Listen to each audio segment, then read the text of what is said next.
que pasó en la toma de protesta de la nueva Suprema Corte de Justicia de la Nación y el nuevo Poder Judicial. ¿Cómo te llamas?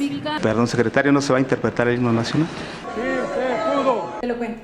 Un par de días antes de la toma de protesta de las nuevas ministras y ministros de la Suprema Corte de Justicia de la Nación, igualmente se dio a conocer el cambio en el logo institucional, añadiéndole al tan característico logo de la Suprema Corte un bastón de mando de los pueblos originarios. Siendo así que llegada la mañana del 1 de septiembre, la mayoría de las ministras y ministros atendieron una ceremonia de cambio de mando espiritual, donde se les confería la investidura de juzgadores desde el mando de los pueblos indígenas en nuestro país, pero también con momentos chuscos como este.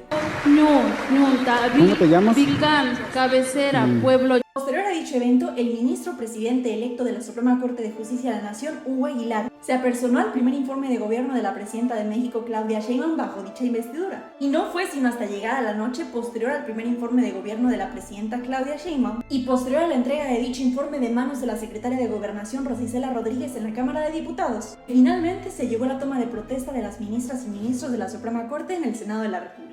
Sin embargo, quien se robó el reflector y la admiración de los presentes fue en definitiva el ministro Arístides Guerrero, quien arribó al pleno del Senado en una silla de ruedas y un tanque de oxígeno, producto de una operación que tuvo a causa de un accidente automovilístico hace un par de días.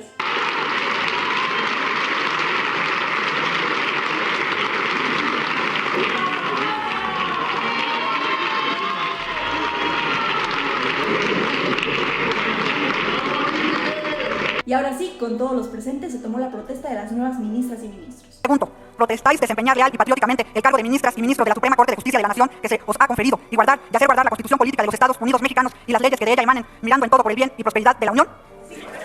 Si no lo hicieres así, que la Nación os lo demande.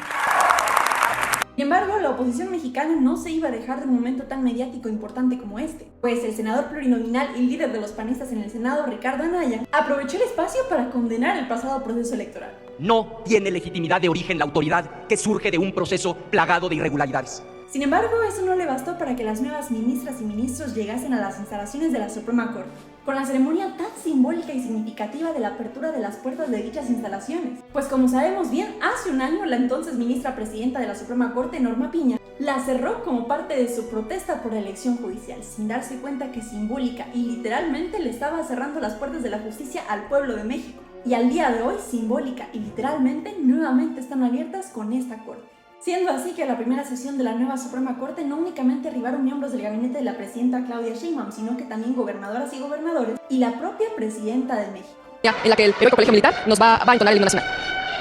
En estos momentos, la presidenta constitucional de los Estados Unidos mexicanos, la doctora Claudia Sheinbaum Pardo, va a realizar el saludo a la bandera. Durante su primer discurso como ministro presidente de la Suprema Corte, Hugo Aguilar señaló que tras 210 años de injusticias por fin llega una corte y un poder judicial que verdaderamente servirá al pueblo de México.